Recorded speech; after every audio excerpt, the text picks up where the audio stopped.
Welcome back to the deep dive. If you've been following our journey with this, you'll know we've spent weeks really meticulously building up the history, the whole strategic foundation for understanding collective security in the Muslim world. We really have laid the groundwork. But today, that's it. We're done with the theoretical stuff. We are, you could say, moving out of the historical archives and stepping directly into the command center. That's a great way to put it. For you, the listener, this is really the moment the whole discussion pivots. It's not about what happened anymore. Now it's about what must happen. So we're getting into the vision. We are diving straight into the core strategic vision and, the really detailed architectural blueprints for a 21st century unified security system. Okay. All the sources we're looking at now, they're laser focused on just one question: the absolute necessity of a collective military shield. We are specifically exploring this plan titled, Why the Muslim World Needs Its Own NATO. Okay, so let's unpack this. We're moving past the analysis, past the academic theory, and our source material, it makes it really clear that this conversation is centered on volume 4 of the whole study. Which is titled The Nuclear Umbrella, Pakistan's Muslim NATO Leadership. Right, and this marks the definitive shift, from foundations to action. Exactly. And that shift means our analysis has to become highly practical. It has to be operational. We're entering what the sources themselves call the blueprint era. A blueprint era. I like that. And the core concept here, it's not about creating another diplomatic club. Not at all. It's about defining the functional necessity for a genuine, unified defense structure. One with real teeth. One that possesses real military teeth, integrated command, and crucially, a credible deterrence capability. All right, so let's start with the premise. For, nearly 3/4 of a century, the geopolitical reality for a lot of Muslim nations was basically built on one fundamental assumption. A really big one. That external great powers, the established security providers, would be the ones to ultimately guarantee their sovereignty, keep the region stable, and, enforce the red lines. And the sources just frame this entire way of thinking as a pervasive and catastrophic illusion. More than just an illusion, right? Oh, it was much more. It was a deeply ingrained operational dependency. Yeah. You had leaders, strategists across many Muslim states acting under this false premise. That someone else would save the day. Basically, yeah. That if the situation got bad enough, their foreign patrons, and that usually meant Western powers, would step in, maybe with diplomatic pressure, maybe sanctions, or even some limited military intervention to sort of, restore the status quo and protect their interests. And that model, that way of thinking, it allowed this fragmentation to just continue. Of course, because it made internal unity seem less urgent. Why build your own shield if you think someone else is holding one for you? And the sources, they meticulously document the historical failures that just systematically shattered this belief system. It wasn't one single event, was it? No, it was a pattern. A pattern of abandonment so consistent that really it should have forced a total rethink of regional strategy years, maybe even decades ago. That consistency is the key then. It's absolutely key to understanding the momentum behind this blueprint now. The evidence of failure is it's just overwhelming. The most glaring, the most painful failure that's cited is Palestine. Still occupied. Still occupied, decades after the initial conflict. It just demonstrates the utter impotence of relying on international bodies or great power intervention to resolve these existential crises. And it's the same story with Kashmir. Exactly the same. Kashmir remains unresolved despite, immense diplomatic effort. The human rights issues, the geopolitical weight, it's another glaring failure. But the breakdown, it goes so much further than just these two historic headline conflicts. It's about a consistent strategic vulnerability across the entire map. Indeed. The patterns identified in the sources are really stark. You've got the consistent invasion, the sanctioning, or the outright division of Muslim countries. And often by the very powers that were supposed to be the guarantors. Often actions carried out by or enabled by them, yes. Think about it. The protracted conflicts, the subsequent destabilization in Iraq, in Libya, in Yemen, these were all crystal clear signals that sovereign borders were, permeable. Permeable if they conflicted with someone else's strategic interests. That's the bottom line. And this vulnerability, it even touches the most symbolic and sensitive parts of identity. The sacred sites. Precisely. The continued vulnerability of sacred sites to aggression or encroachment or just disrespect. It demonstrates a profound failure of those external guarantees to respect fundamental boundaries that go beyond politics. It's a powerful point. If they won't enforce respect for the holiest places on earth, why would they enforce a border? Exactly. Yeah. And beyond that, the sources really emphasize the strategic danger of technological dependence. This reliance on external military hardware, digital infrastructure, intelligence platforms, it has only grown, Which leaves these nations totally exposed. exposed to control, to surveillance, and to the risk of being cut off the moment relations sour. And this is where it gets really interesting for me, because the nature of war itself has changed. We're not just talking about tanks and armies anymore. The blueprint puts a huge emphasis on the devastating use of hybrid warfare against Muslim nations. Hybrid warfare is the perfect weapon to use against a fragmented security system. It is. It's sophisticated, it's non-traditional, it's this simultaneous blend of political destabilization, economic pressure, Like currency attacks or freezing assets. exactly that, plus pervasive disinformation campaigns and targeted cyber attacks on your critical infrastructure. A single, isolated Muslim nation with a purely conventional army. They're a sitting duck. Because they can't see the whole picture. They lack the integrated intelligence, the unified command structure you would need to even identify these attacks, let alone get ahead of them and counter them. So if we pull the lens back and connect this to the bigger picture, this context gap, as the sources call it, is just immense. While the Muslim world was operating under this illusion of protection, what was everyone else doing? They were building their own shields. That's it. They were building comprehensive interlocking systems designed for survival. The sources point to the West, obviously, NATO, a military alliance built on a legally binding Article 5 for collective defense. And then Europe. Post-war, Europe built the EU, which fosters political and economic integration to stop internal conflict.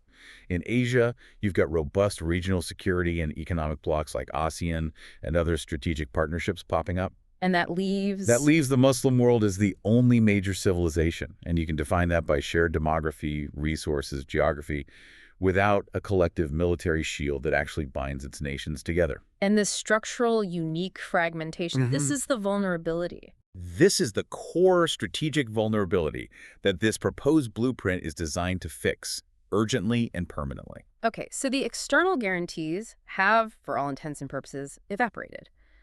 The next logical step, then, should have been to use the existing internal structures to build that shield. You would think so. I mean, the Muslim world already has the Organization of Islamic Cooperation, the OIC, and you've got various bilateral and smaller regional defense deals. So why are these existing efforts just fundamentally insufficient for real continental security? Because, and the sources put this very succinctly, you cannot use a diplomatic debating society as a military shield. Yeah. The blueprint's analysis just cuts straight to the operational core of the problem. Let's start with the OIC then. On paper, it has the scope. We're talking 57 nations, 2 billion people. That sounds like the perfect framework for a defense alliance, doesn't it? And it is a powerhouse, Yeah. but for political and diplomatic coordination, it's Right. great at that. But the moment you shift from political statements to actual military strategy, the OIC is functionally inert. Its main purpose is building consensus and issuing joint communiques. The sources argue this is completely, 100% inadequate for the demands of 21st century defense. So what are the specific deficiencies? What does the blueprint list that stops the OIC from becoming a real security organization? We need to understand that difference between, consulting and actually fighting. And that difference is the core structural failure. First and foremost, the OIC lacks a joint army. There is no unified military force that answers to the organization and is capable of rapid deployment. It just doesn't exist. Okay, no army. Second, it lacks a unified command structure. There's no equivalent of NATO's Supreme Allied Commander, Zaheer. No central body with the authority to actually command forces from member states and conduct a collective action. And without that unified command, you can't have integrated intelligence. It's impossible. Precisely. It lacks integrated intelligence capabilities, so threats can't be collectively assessed or prioritized or preempted across this vast geographical area. Which means every nation is on its own. Every nation is dependent on its own, often very limited, intelligence resources. And that makes them highly vulnerable to surprise attacks or those coordinated hybrid campaigns we were just talking about. Right. So now let's talk about deterrence. If the OIC can't coordinate intelligence or command forces, it certainly can't deter an aggressor. It has zero deterrence capability. Deterrence relies on a credible threat of immediate unified military retaliation. The OIC has no mechanism to promise that. What about response times? Well, it also lacks the rapid response mechanisms you'd need to stabilize a crisis quickly. A crisis in West Africa can't wait for 57 nations to sit down and diplomatically agree on what to do. And critically, this all ties back to the main comparison with NATO. It's the lack of an Article 5. This is the definitive deficiency. It's the killer flaw. NATO is built on a formal binding treaty obligation, Article 5. An attack against one is an attack against all. It's automatic. It's automatic. If Turkey is attacked, the U.S., the U.K., France, they are legally committed to fight. The OIC has absolutely no such commitment. It has no formal collective defense obligations. So they're only committed to what? Talking? They're committed to consult and to condemn. They are not committed to fight. And without that legally binding automatic military commitment, the OIC remains purely a diplomatic body, completely incapable of ever functioning as a shield. Okay, so the blueprint acknowledges that states recognize this weakness in the OIC. They've tried to get security through smaller, stronger groups. We've seen some real bilateral steps. Pakistan and Saudi Arabia, Turkey and Qatar, the UAE and Egypt. These are steps in the right direction, aren't they? Oh, they are. They're absolutely positive indicators. And the sources do acknowledge that these agreements, like the growing military ties between Pakistan and Saudi Arabia even before 2025, or the security alignment between Turkey and Qatar, They show a recognition of the problem. they demonstrate a practical recognition of a shared threat perception and the need to pool defense resources. They serve as really valuable training grounds for interoperability and for building trust. But if they work so well for these small blocs, why is relying on them as a strategy fundamentally flawed for continental security? The fundamental flaw is just the inherent limit of their scale and their mandate. While these agreements protect small, often strategically or economically aligned blocs, say guaranteeing Gulf energy interests, they inherently fail to cover the entire Ummah. Continental security requires continental coverage. That's it. So an agreement designed to secure the Arabian Peninsula won't automatically respond to a crisis in the Sahel or in Southeast Asia. They're islands of stability in a fragmented ocean. That's a perfect analogy. The security provided by a bilateral treaty is geographically, politically, and often economically very narrow. If a severe hybrid warfare campaign targets some unaligned Muslim state in Central Asia, a bilateral defense pact that's centered on the Mediterranean has no legal or moral obligation to intervene. And probably lacks the ability to, even if it wanted to. Often lacks the practical logistical capability, yes. Yeah. So you end up with this patchwork of small shields, leaving these massive strategic blind spots all over the map. Which brings us right back to the root systemic failure. This reliance on external security. The sources argue this isn't just about military intervention, it's about political consistency and really strategic betrayal. And this is the strategic heart of the justification for this Muslim NATO. The architects aren't just saying external partners might fail them. They are arguing that external partners always fail when their priorities clash with yours. History seems to back that up. History is just replete with examples where external guarantees dissolve the very moment they become strategically inconvenient for the guaranteeing power. And alliances don't always end with some big public breakup. They can just fade away. They often end through subtle neglect. The great power doesn't need to formally renounce a treaty. They just have to become passive during a critical moment, or prioritize a more important geopolitical rival, or even worse, pivot and start supporting the other side. And the sources draw a big conclusion from this pattern. A crucial one. When Muslim interests clash with Western strategic goals, whether that's about resource control, support for regional rivals, or global diplomatic alignment, Muslim priorities consistently and predictably lose. The guarantee just evaporates because the relationship is fundamentally transactional. It's not existential. Precisely.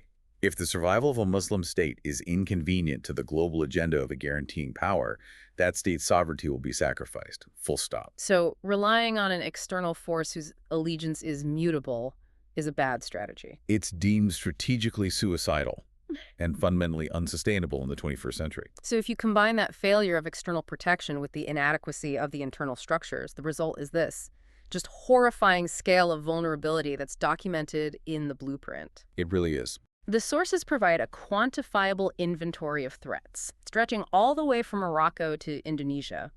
And we really need to detail these numbers because they underscore the sheer urgency of this whole proposed shift. This is what the architects call the learner's inventory. It's the hard data that proves the thesis of unsustainability. We're not talking about potential risk here. We are detailing active, ongoing, daily threat exposure across the entire breadth of the Muslim world. Okay, let's start with kinetic conflict and occupation. What's the current state of actual war and territorial loss? The numbers are just staggering for what's supposed to be a peacetime international order. The sources identified 12 major active conflicts currently underway within Muslim nations. 12 major conflicts. These are large-scale, ongoing wars demanding massive resource allocation, creating immense human cost. And on top of that, there are 6 occupied Muslim territories. So you're saying at any given time there are almost 24 situations that need immediate military or political intervention. And there is no central, unified mechanism to provide it. This state of constant conflict, it just acts as a drain on resources that prevents modernization and prevents development. And then beyond the hot wars, the blueprint heavily emphasizes economic and digital warfare, which, it often operates more subtly, below the threshold of a conventional military response. Absolutely. The geopolitical fragmentation makes these regions perfect targets for economic subjugation. The data shows 9 Muslim regions currently under sanctions, implemented by various external powers. And those sanctions, they cripple them. They severely restrict their ability to trade, to develop infrastructure, to acquire necessary defense tech. They just weaken them from the inside out. And this ties directly back to that hybrid warfare threat we were just discussing. Yes, the hybrid warfare component is actually quantified here. 20-plus active hybrid warfare campaigns are currently documented against Muslim states. We need to unpack what that number means. 20 plus. It's not just one country being slightly destabilized. This involves simultaneous attacks.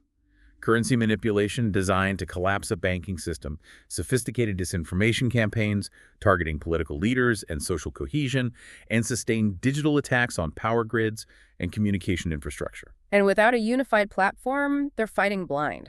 They're fighting a sophisticated global information war individually, often without even realizing the full source or scope of the attack. And their digital networks are just open targets, a massive cybersecurity liability. It's a critical strategic vulnerability. Hmm. Because of that dependence on external tech and the lack of a shared, robust, collective cyber defense umbrella, the entire digital infrastructure, banking, governance, military communications, it's all exposed. And that's compounded by the physical presence of foreign military power. Right. 14 states are exposed to foreign military bases. Now, some of these bases are there by invitation, but they fundamentally compromise sovereign control. And they often function as strategic tripwires, automatically drawing the host nation into conflicts determined by external power interests, not their own local needs. So when you look at this entire inventory, the conflicts, the sanctions, the hybrid wars, the foreign bases, the strategic cost of this fragmentation is just staggering, especially given the global importance of the assets that are at risk. The vulnerability extends far beyond just the human cost. We are talking about the world's most crucial geopolitical and economic choke points. So the Muslim world collectively controls, what's the number for energy? A vital percentage of the global resource supply, 70% of global energy reserves. 70%. That is massive leverage just sitting there, completely exposed. It is. And just as critical as the control over global logistics, they control 40% of the world's trade routes and the most strategic waterways on the planet. The Suez Canal, the Straits of Hormuz, the Bab el-Mandeb. If those are threatened, the whole world feels it. The entire global economy is impacted. And yet, the defense of these vital global assets relies on a fragmented collection of individual, often under-resourced national defense strategies. So if we take all this data, the constant conflict, the economic strangulation, the exposure of global energy and trade, what is the summary conclusion? What's the bottom line that drives the need for this Muslim NATO blueprint? The summary is unequivocal, and frankly, it's stark. 2 billion Muslims remain without a unified, credible defense system capable of safeguarding their interests and their assets. And given that scale, Given the immense scale of resources, population, and the active multidimensional threats they face, the current state of strategic fragmentation is deemed unsustainable. It's not just inefficient. It is, in the eyes of the blueprint's authors, an open, irresistible invitation for geopolitical exploitation, encroachment, and prolonged instability. we've established the necessity then. The existential threat of fragmentation is clear. Now, let's pivot to capability. Because the source material argues that the Muslim world not only desperately needs this alliance, but that it already possesses the unique strategic, demographic, and even theological assets that mandate unification and make it achievable. This is a really important shift in the psychology of the argument. It moves from a deficit-based motivation, fear of collapse, to a capability-based motivation, the power of potential. So it's not just a defensive idea. No, this alliance is presented not just as a defensive military concept, but as a geopolitical reality that's just waiting to be unlocked. Okay, so the first foundation the blueprint lays is theological. The idea that shared faith implies a shared destiny, making collective defense an imperative, not just an option. Exactly. What's the specific Quranic principle cited in the sources? What does it tell us about collective action?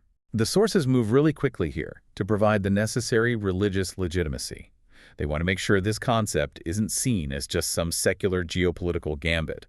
The key citation provides the moral and theological bedrock for the whole thing. And that is? If they seek your help in religion, you must help. From Surah 8, verse 72. This verse, according to the analysis, is interpreted as a direct injunction, a command, for mutual defense and support when the community or the faith itself is under threat. So the argument then is that the current fragmentation is actually unnatural. The original historical model was based on collective defense. That's precisely the argument. The blueprint argues that this concept of individual, politically isolated defense. It's an artifact of colonial borders and 20th century nationalism. Historically, the early Muslim communities operated under a model where the defense of the community was inherently communal. It was transnational. So this is framed as a restoration. It's viewed as restoring the authentic strategic posture of the Ummah. And that provides a deep level of cohesion and moral justification that, purely political alliances often lack. But I have to ask, doesn't history also show plenty of instances where political and sectarian rivalries have completely superseded that theological unity, even when they're facing external threats? That's a crucial challenge, and the blueprint has to address it. Yeah. It does so by emphasizing that the collective security framework has to be structurally designed to preempt those political rivalries. How so? The unity has to be organizational and military first. It has to be grounded in shared training, integrated command, and common threats, which are much easier to agree upon than, say, complex political reforms. The sources stress that the theological part serves to justify the structural necessity. So even if political disagreements continue, The argument is that while political disagreements will persist, the defense of the Ummah has to remain a unifying, non-negotiable priority. okay, let's look at the purely secular geopolitical math then, the quantifiable power. The potential scale of this unification is overwhelming. The scale is just immense. It would surpass any other non-integrated global bloc. We are talking about 2 billion people spread across 57 nations. That population base provides deep military recruiting potential, vast human capital, and a huge internal consumer market. And now let's talk strategic control. The control is unmatched. As we noted, they command 70% of global energy reserves. Now, if that resource is secured and its flow is collectively defended, it provides the alliance with colossal geopolitical leverage that can be used diplomatically and economically. And the trade routes. And on top of that, the control over 40% of the world's trade routes and those strategic choke points, Suez, Hormuz, Bab el-Mandeb, that is the ultimate non-military defense asset. A unified alliance can guarantee the passage of world trade, or, in moments of extreme crisis, control it. And the significance of defending the holiest sites. That has to be a powerful internal political force multiplier. Absolutely. The protection of Mecca, Medina, and Jerusalem serves as this powerful unifying mission that transcends the political differences you might see between capitals like Ankara or Riyadh or Islamabad. It justifies the expense, it justifies the commitment, it acts as a shared existential purpose for the alliance's existence and gives it unparalleled internal legitimacy. So here's a simple but powerful strategic observation. The blueprint argues that colonial borders succeeded in dividing the Muslim world politically, but they have completely failed to divide the threat. And this is really the operational motto of the entire blueprint. The enemy sees the Ummah as one block, so must we. That's a powerful line. It is, because it's true. The threats, whether they're hybrid warfare campaigns, sanctions, or coordinated political pressure, they don't stop at some newly drawn national border. Destabilization in one North African state immediately creates migration, extremism, and resource pressure on its neighbors. A coordinated economic attack on a Gulf state impacts investments across the entire region. So the response has to be structural. It has to match the scope of the attack. Precisely. The Ummah must respond in kind with a unified defense structure that transcends these artificial divisions. If external powers treat the Muslim world as a single strategic entity, either as a market to exploit or a bloc to contain, then a strategic necessity arises for the Muslim world to consolidate its defense and its deterrence accordingly. And that shared threat perception. It overrides, or at least it compartmentalizes, the internal political differences. Okay, this brings us to what is arguably the most critical and complex part of the whole architectural plan. We have to talk about the nuclear dimension. The blueprint identifies Pakistan as the crucial linchpin for this proposed alliance. This asset is the ultimate game changer. It fills a historical military gap that no amount of conventional weaponry could ever match. Pakistan is identified as the only Muslim state possessing operational nuclear delivery systems, and just as importantly, a proven track record of maintaining nuclear deterrent stability, especially in a high-tension regional environment. Okay, so how does the blueprint propose translating this sovereign national capability into a collective defense mechanism? This is where the political complexity must really begin. This is the concept of extended nuclear deterrence, and you're right, it is complex and it is fraught with political challenges. The blueprint concludes that Pakistan's unique status makes it the natural core for this deterrence. It would provide a protective umbrella for key strategic allies within the wider Muslim world. So the logic is, The logic is that the threat of nuclear retaliation, coming from this core, instantly raises the cost of aggression against any alliance member to an unacceptable level for any major global or regional power. but practically, extended deterrence requires immense trust and coordination. What assurance mechanisms do the sources suggest to make this credible to other alliance members? I mean, how can Saudi Arabia or Turkey trust that Pakistan would risk a nuclear war over an attack on them? That is the paramount challenge. The sources suggest two key mechanisms to deal with this. First, the establishment of a high-level nuclear consultative group, an NCG, within the alliance's unified command structure. Modeled on NATO's. Loosely modeled on NATO's nuclear planning group, yes. This group would involve key alliance partners in ongoing discussions about doctrine, security response protocols, even if Pakistan retains sovereign control over the actual warheads. This consultation is the critical assurance mechanism. Okay, that addresses the political assurance, but what about the actual command and control? The command and control would remain strictly sovereign, which is the case in all established nuclear alliances. However, the blueprint emphasizes developing pre-agreed rapid communication protocols. This would ensure that in a crisis, the alliance command can swiftly confirm the nature of the aggression and trigger these predetermined escalation pathways. So transparency on the conditions, but not on the control. Exactly. The key is transparency on the conditions for the umbrella's use without sacrificing sovereign control. And this shared deterrence capability instantly upgrades the alliance from just a conventional defense pact to a major geopolitical power capable of ensuring continental-scale security and preventing existential threats. It provides the ultimate strategic bargaining chip. So the necessity is clear. The assets, including that nuclear core, are identified. Now, the architecture, the blueprint is very specific here.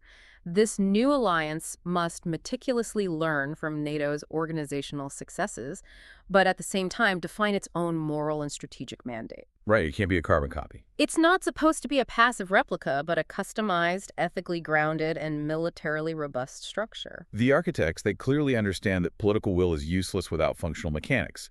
So the goal is to adopt the successful universal organizational structures that make NATO so effective, while infusing the alliance with a unique moral and ideological cohesion that, they argue, NATO as a secular, geographically restricted alliance simply cannot replicate. Let's get into those specifics. What are the non-negotiable organizational principles from NATO that must be mirrored for this Muslim alliance to actually work? Well, it starts with the absolute foundation, which has to be legally enshrined. The adoption of a binding Article 5. That core principle, an attack on one is an attack on all, is what transforms diplomatic relations into an existential defense commitment. Without that, you just have another weak coalition. But isn't the main challenge of an Article 5 its binding nature? I mean, which member states, beyond the initial ones, are politically able or even willing to surrender their sovereign war-making authority to a unified command? That's the critical political friction point. The blueprint anticipates that reluctance and proposes a phased implementation. The goal is to move beyond these temporary coalitions to establish a permanent, unified command structure. And what does that mean in practice? It means creating a central military body staffed by officers from all member states that's capable of issuing coherent, single-line orders for collective action. This shift is radical. It requires states to agree to subordinate a portion of their military sovereignty in exchange for assured security. And a unified command is worthless if the militaries can't talk to each other or use the same logistics. This brings us to the huge challenge of interoperability. And this is where let's call it the technical debt of fragmentation becomes painfully apparent. The alliance has to impose and enforce strict joint military standards and interoperability protocols. Let's paint a picture of that. Okay, think about the current defense procurement landscape. One member state relies on Russian hardware Sukhoi jets, S-400s. Another uses sophisticated U.S. systems F-16s, Patriots. A third uses Chinese tech, and a fourth relies on its own local industry. The doctrines, the ammunition, the communication systems, they're all incompatible. So that means years of massive investment just to get everyone on the same communications frequency and logistical standards. Exactly. The blueprint mandates a long-term shift toward pooled procurement and standardized equipment. It would likely favor a core set of common systems, regardless of where they come from, just to ensure that soldiers from Jakarta can train, fight, and be resupplied alongside soldiers from Riyadh. And that costs money. Which necessitates implementing shared defense budgets and resource pooling. No single nation can bear this cost alone. Resources have to be strategically pooled to fund R&D, standardized training centers, and these massive procurement cycles. Then Finally, the alliance requires developing robust, rapid deployment capabilities, things like pre-positioned bases, shared transport fleets, and integrated logistical support to make sure the alliance can actually project power rapidly across its vast geography. Now let's move to the elements that the blueprint suggests would make this alliance superior, or at least, quote, stronger than NATO in moral cohesion. How does its faith-based nature translate into practical mandates that go beyond a standard geopolitical pact? These moral dimensions, they're designed to provide a deep internal strength that can transcend political disputes. It creates legitimacy in the eyes of the 2 billion citizens it's meant to protect. So, Firstly, there must be explicit protection of sacred sites. This is designated as a non-negotiable, immediate red line for the entire alliance. Any attack or encroachment on the holiest sites would trigger an automatic Article 5 response. So that shifts the concept of territorial defense to include cultural and religious preservation on a global scale. Precisely. Secondly, the alliance must adhere to strict ethical warfare rules. It has to ground its operations in Islamic jurisprudence concerning the treatment of non-combatants, prisoners of war, and collateral damage. And the goal of that? The mandate aims to position the alliance not just as a powerful military bloc, but as a morally constrained and justified one. That enhances its internal cohesion and its global reputation. This focus on ethics and faith, it seems designed to rally public support across the entire Ummah, even if their governments might have rivalries. That's the strategic goal, exactly. To leverage faith-based unity and religious legitimacy to overcome political fragmentation. When the alliance acts, it must be seen as acting for the collective survival and justice of the Ummah. That provides a deep source of internal resilience. And there's one more major mandate here. And it's the most significant one. The explicit commitment for collective defense, specifically extending to oppressed Muslim populations globally. That is a massive operational expansion compared to NATO, which really only concerns itself with the defense of its own member states' territories. It is transformative. This mandate turns the alliance from a purely defensive pact into a potential engine for humanitarian and justice-oriented intervention. It expands the strategic scope to include defense against systemic persecution, ethnic cleansing, or severe human rights abuses against Muslim populations, regardless of whether they are citizens of a member state or not. That gives the alliance a moral reach far beyond traditional military pacts. It does, but it also introduces immense complexity around intervention standards and the principles of non-interference. It's a very ambitious part of the plan. Okay, so if the previous sections dealt with the why and the how, this final section before we wrap up really highlights the precise when. The blueprint authors, they pinpoint one specific, tangible event that transitioned this whole ambitious vision from just theory into a concrete, actionable blueprint. This is the moment of Genesis, the official end of the concept and the start of its physical construction. Everything crystallized with the signing of the Strategic Mutual Defense Agreement, the SMDA, between Pakistan and Saudi Arabia. And there's a specific date. Formally executed on 17th September 2025. And that date is memorialized in the sources as the practical beginning of the blueprint era. Let's focus really intensely on the specific language of that agreement. There's one clause in particular that's called out as the single most historic piece of diplomatic language in modern Muslim statecraft. The language is deliberately powerful. It's unambiguous. It's meant to signal a shift away from vague promises. The critical clause states, any aggression against either country shall be considered an act of aggression against both. Which is functionally the first Muslim Article 5. It is. Why is the combination of these two countries, Pakistan and Saudi Arabia, so indispensable to this whole structure? Because they bring together the two non-negotiable components for continental security. Saudi Arabia represents the economic epicenter, the political heft, and the symbolic religious heart, the custodian of the two holy mosques. And Pakistan. Pakistan represents the ultimate military guarantor, the operational nuclear deterrent, and a large, modern, professional standing army with a lot of combat experience.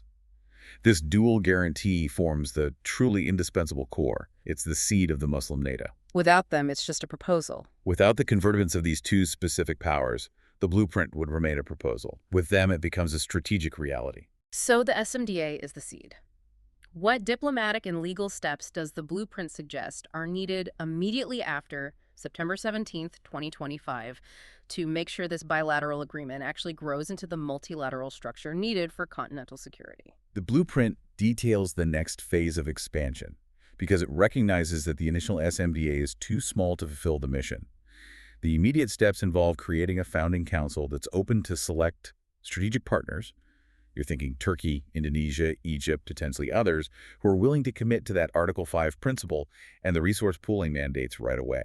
And the legal mechanism for that. It involves drafting a comprehensive charter of collective defense, which would basically subsume the bilateral SMDA and expand its obligations multilaterally. This charter would have to define the terms of unified command, the scope of that nuclear consultative group, the NCG, and the ethical warfare mandates. So the diplomatic heavy lifting is convincing that next tier of powers. It's in convincing them that surrendering partial sovereignty to the unified command is strategically worth it for them. The significance, then, is that the strategic decision has been made, the core has been established, and the architecture is moving from paper to real-world treaties. That's the definitive conclusion from the sources. The SMDA formally marks the end of the illusion era. It created the initial structure around which the wider unified alliance could begin its long process of growth and institutionalization. This deep dive into the blueprint has really shown us that the demand for a unified Muslim security structure, it's not just based on rhetorical slogans or, emotional solidarity. No, not at all. It's based on an exhaustive analysis of historical abandonment and just cold, hard geopolitical math. Fragmentation is, as we've seen, demonstrably unsustainable. And we've established that the assets exist, the population, the resources, the strategic waterways, and crucially, that nuclear core, to build a system that can actually defend its interests. The Muslim world doesn't need unity for poetic purposes. It needs unity for tangible, existential outcomes. So let's reiterate those critical, practical outcomes outlined by the blueprint. What is the fundamental purpose of this level of military and strategic integration? First and foremost, security, sovereignty, and survival. The collective defense mechanism has to credibly guarantee the physical safety and territorial integrity of its members against both kinetic and hybrid threats. And second? Second, it's about restoring dignity and justice, particularly through that moral mandate of extending protection to oppressed Muslim populations globally. That aligns the alliance with a clear ethical purpose. And finally, achieving global respect. A unified, powerful, and ethically coherent defense alliance demands international respect. It ensures that Muslim priorities are no longer the first to be sacrificed when great power interests shift. And here's where we want to leave you, the listener, to mull on this for the coming days. The sources conclude that establishing a Muslim NATO is not merely a political option for these 57 nations. No, it is explicitly presented as the responsibility of this generation. This deep dive into the initial blueprint and that genesis moment of the SMDA has set the stage for what comes next. And the implication is? The implication is that if the current generation, which possesses the assets and the strategic logic, fails to unify this defense system, they are consciously accepting continued vulnerability, exploitation, and fragmentation for all the generations that follow. That is the true burden of this architectural vision. We will be back soon to explore that next phase. The proposed steps for expansion, the diplomatic battles over interoperability, and the unfolding architecture as the blueprint attempts to move from this bilateral core to true continental security.